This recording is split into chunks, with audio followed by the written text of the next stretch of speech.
मदन सुंदरी का पति कहानी में पूछी पहेली का सही उत्तर विक्रम से मिलने के बाद बेताल फिर उड़कर वृक्ष पर पहुंच गया। राजा विक्रमादित्य ने पुनः शिंशपा वृक्ष के समीप जाकर बेताल को नीचे उतारा और उसे कंधे पर उठाकर वापस लौट पड़ा। उसे लेकर जब वह वहां से चला तो मार्ग में बेताल फिर बोला, राजन, मुझे पाने के लिए तुम बहुत ही परिश्रम कर रहे हो। तुम्हारे श्रम को भुलाने के लिए इस बार मैं तुम्हें एक नई कथा सुनाता हूँ। पूर्व सागर के तट पर ताम्रलिप्त नाम की एक नगरी है। प्राचीन काल में वहां चंद्रसेन नाम का एक राजा राज करता था। वह राजा महाप्रतापी था। वह शत्रुओं का धन तो छीन लेता था किंतु पराये धन या संपत्ति को हाथ भी नहीं लगाता था। वो पर स्त्रियों से तो मुंह फेरे रहता था किंतु रणभूमि में अपने दुश्मनों का वध करते हुए उसे तनिक भी संकोच नहीं होता था। एक बार उस राजा की ड्योढ़ी पर दक्षिण का सत्वशील नामक एक राजकुमार आया। उसने राजा के पास अपने आने की सूचना भिजवाई और अपने अन्य साथियों सहित उनके सम्मुख अपनी निर्धनता दिखाने के लिए चित्रे फाड़े। वह वहां प्रत्याशी बनकर अनेक वर्षों तक राजा की सेवा करता रहा किंतु राजा से कोई पुरस्कार न पा सका।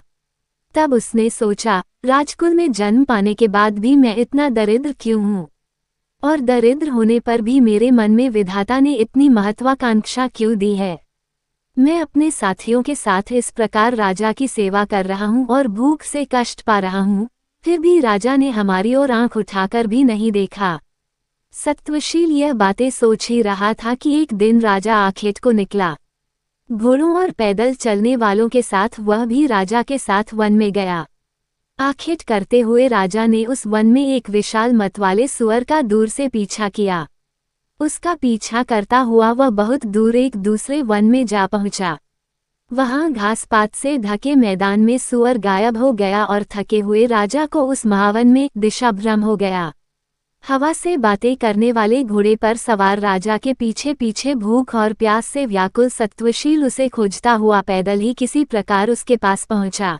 उसे ऐसी बुरी हालत में देखकर राजा ने स्नेहपूर्वक पूछा, सत्वशील, क्या तुम वह मार्ग जानते हो जिससे हम यहाँ आए थे?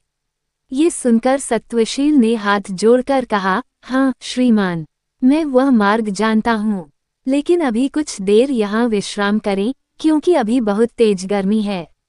सूर्य देवता अभी बहुत तेजी से अपने तेज को पृथ्वी पर फैला रहे हैं। ठीक है, राजा ने कहा, पर तुम ये तो देखो कि ऐसे में कहीं पानी भी मिल सकता है या नहीं। प्यास के कारण मेरा गला सूख रहा है। देखता हूँ श्रीमंत, ये कहकर सत्वशील एक ऊंचे वृक्ष पर चढ़ गया जहां से उसे एक नदी दिखाई पड़ी। वृक्ष से उतरकर वह राजा को वहां ले गया। तत्पश्चात राजा को जल पिलाकर उसकी थकान दूर की। राजा के पानी पी लेने के पश्चात उसने अपने कपड़े की खूंट से कुछ मधुर आंवले निकाले और उन्हें धोकर राजा के समक्ष पेश किया। जब राजा ने उससे ये पूछा कि ये कहाँ से लाए, तब वह अंजलि में आंवले लिए हुए घुटनों के बल बैठ गया और राजा से बोला, हे स्वामी, मैं पिछले 10 वर्षों से इन आंवलों पर ही निर्वाह करता हुआ बौद्ध मुनि का व्रत धारण करके आपकी आराधना कर रहा हूँ। इसमें संदेह नहीं कि सच्चे अर्थों में तुम्हारा मन सत्वशील है। ऐसा कहकर कृपावश उस राजा ने सोचा, उन राजाओं को धिक्कार है जो सेवकों का दुख नहीं जानते और उनके मंत्रियों को भी धिक्कार है जो अपनी वैसी स्थिति राजा को नहीं बतलाते। ये सोचकर सत्वशील के बहुत कहने सुनने पर राजा ने उसके हाथ से 2 आंवले लेकर खाए और जल पिया। अनंतर सत्वशील ने भी जल पिया और राजा के साथ वहां कुछ देर विश्राम किया।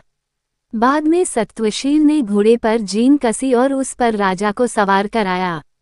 वह स्वयं राह दिखाता हुआ आगे आगे चला। राजा के बहुत कहने पर भी वह उसके घोड़े पर पीछे नहीं बैठा। रास्ते में राजा के बिछुड़े हुए सैनिक भी मिल गए और सबको साथ लेकर वे राजधानी लौट आए। राजधानी में पहुंचकर राजा ने उसकी स्वामी भक्ति का वृतांत सबको सुनाया, लेकिन उसे भरपूर धन और धरती देकर भी अपने को उऋण नहीं माना। इस तरह सत्वशील कृतार्थ हुआ। प्रत्याशी का रूप छोड़कर राजा चंद्रसेन के निकट रहने लगा। एक बार राजा ने उसे अपने लिए सिंगल नरेश की कन्या मांगने हेतु सिंगल द्वीप भेजा। समुद्र मार्ग से जाने के लिए सत्वशील ने अपने अभीष्ट देवता का पूजन किया और राजा की आज्ञा से ब्राह्मणों सहित जहाज पर सवार हुआ। जहाज जब आधे रास्ते में पहुंचा तभी अचानक एक आश्चर्य हुआ। उस समुद्र के भीतर से एक ध्वज ऊपर उठा। वह ध्वज उत्तरोत्तर ऊपर उठता गया और उसकी ऊंचाई बहुत अधिक हो गई। उस ध्वज का दंड सोने से बना हुआ था और उस पर रंग बिरंगी पताकाएं फहरा रही थीं। अचानक उसी समय आकाश में घटाएं घिर आईं, मूसलाधार वर्षा होने लगी और हवा की गति जिस तीव्र प्रकार हो हाथी उठी। को बलपूर्वक खींचा जाता है, उसी प्रकार वर्षा और वायु के द्वारा खींचकर सत्वशील का जहाज उस ध्वज स्तंभ से जा बंधा। उस जहाज पर जो ब्राह्मण थे वे भयभीत होकर अपने राजा चंद्रसेन को पुकारते हुए चिल्लाने लगे, हे राजन, हमें बचा लो, यह क्या अनर्थ हो रहा है। जब उनका रोना चिल्लाना सत्वशील से न सुना गया तो वह स्वामिभक्त हाथ में तलवार लेकर अपने वस्त्र समेटकर ध्वज के निकट समुद्र में कूद पड़ा। वास्तविक कारण न जानने पर भी उसने समुद्र के इस उपद्रव का प्रतिकार करने के लिए अपने प्राणों की बाजी लगा दी। सत्वशील जब समुद्र में कूदा तब वायु के प्रचंड झोंकों और समुद्र की लहरों ने उसके जहाज को दूर फेंक दिया। जहाज खंड खंड हो गया और उसमें बैठे लोग समुद्री जलचरों का भोजन बन गए। सत्वशील ने समुद्र में डुबकी लगाने के बाद जब चारों तरफ देखा तो वहां समुद्र के बदले उसे एक सुंदर नगरी दिखाई पड़ी। उस नगरी में मणियों के खंभों वाले चमकते स्वर्ण भवन थे, उत्तम रत्नजड़ित गलियां थीं और शोभा से परिपूर्ण अनेक उद्यान थे। वहां उसने मेरु पर्वत के समान ऊंचा कात्यायनी देवी का मंदिर देखा, जिसकी दीवारें अनेक प्रकार की मणियों से बनी थीं और जिसके ध्वज पर अनेक वर्णों के रत्न टिनके थे। वहां देवी को प्रणाम करके स्तुतिपूर्वक उनका पूजन करके वह ये सोचता हुआ कि ये कैसा इंद्रजाल है, देवी के सम्मुख बैठ गया। इसी समय किवाड़ खोलकर देवी के आगे वाले प्रभामंडल से अचानक ही एक अलौकिक कन्या निकल आई। उसकी आंखें इंदिवा के समान थीं और शरीर खिले हुए कमल जैसा, हंसी फूलों की तरह थी और शरीर के अंत कमलनाल के समान कोमल थे। वो किसी चलती फिरती खिली कमलिनी के समान थी। अपनी सखियों से घिरी वो कन्या देवी मंदिर के प्रकोष्ठ से बाहर निकल आई, किंतु सत्वशील के हृदय से किसी भी तरह न निकल सकी। वो फिर उस प्रभामंडल के भीतर चली गई और सत्वशील भी उसी के पीछे पीछे चल पड़ा। प्रभामंडल में प्रवेश करके सत्वशील ने देवताओं के योग्य एक दूसरा नगर देखा। वह नगर मानो समस्त भोग संपदाओं के मिलन उद्यान के समान था। वहां उसने उस कन्या को एक मणि पर्यक पर बैठे देखा। सत्वशील भी आगे बढ़कर उसके समीप ही बैठ गया। चित्रलिखित सा सत्वशील टकटकी लगाकर उस कन्या की ओर देखने लगा। उसके अंग कांप रहे थे और शरीर रोमांचित हो रहा था, जिससे आलिंगन की उत्कंठा प्रकट होती थी। सत्वशील को इस प्रकार कामातुर देखकर कन्या ने अपनी सखियों की ओर देखा। उसका इशारा समझकर सखी बोली, आप यहाँ हमारे अतिथि हैं श्रीमंत, अतः हमारी स्वामिनी का आतिथ्य ग्रहण कीजिए। उठिए, चलकर स्नान करके उसके बाद भोजन कीजिए। ये सुनकर सत्वशील को कुछ आशा बंधी और वह नहाने के लिए उस कन्या की सखी के साथ एक सरोवर की ओर चल पड़ा, जो वहीं निकट ही था। सत्वशील ने सरोवर में डुबकी लगाई, लेकिन जब वो ऊपर आया तो वहां का सारा दृश्य ही बदला हुआ नजर आया। वह कन्या और उसकी सखियां गायब हो चुकी थीं और वह स्वयं भी ताम्रलिप्त नगर में राजा चंद्रसेन के उद्यान के एक तालाब में आ पहुंचा था। ये देखकर सत्वशील को बड़ा आश्चर्य हुआ। वह सोचने लगा, अरे ये कैसा आश्चर्य है, मैं तो उस अलौकिक नगरी के सरोवर में नहाने के लिए जल में उतरा था और आ पहुंचा यहाँ। वह कन्या और उसकी सखियां भी गायब हैं, तो उस कन्या ने मुझे मूर्ख बनाया है। ये सोचता हुआ वह उस उद्यान में घूमने और विलाप करने लगा।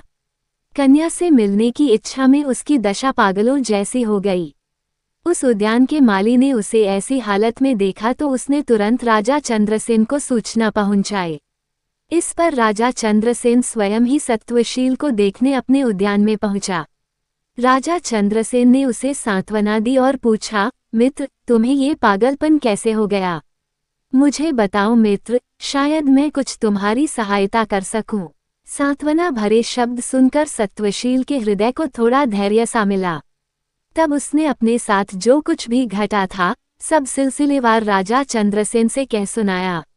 सुनकर राजा ने कहा, तुम व्यर्थ का शोक मत करो मित्र, मैं तुम्हें उसी मार्ग से ले जाकर तुम्हारी प्रिया उस असुर कन्या के पास पहुंचा दूंगा। अगले दिन मंत्री को राज्यभार सौंपकर और एक जहाज पर सवार होकर राजा चंद्रसेन सत्वशील के साथ चल पड़ा। बीच समुद्र में पहुंचकर सत्वशील ने पहले की ही तरह पताका के साथ ध्वज को उठता देखकर राजा से कहा, यही वह दिव्य प्रभाव वाला महाध्वज है। ध्वज के पास जब मैं कूद पड़ूं तब आप भी कूद जाएगा। तब वे दोनों ध्वज के निकट पहुंचे और जब ध्वज डूबने लगा तब बीच में ही सत्वशील समुद्र में कूदा। डुबकी लगाने के बाद वे दोनों उसी दिव्य नगर में जा पहुंचे। वहां राजा ने आश्चर्यपूर्वक देखते हुए देवी पार्वती को प्रणाम किया और सत्वशील के साथ वहीं बैठ गया। उसी समय उस प्रभामंडल से अपनी सखियों सहित वह कन्या बाहर निकल आई, जिसे देखकर सत्वशील ने बताया, राजन, यही है वह सुंदरी जिससे मैं प्रेम करने लगा हूँ।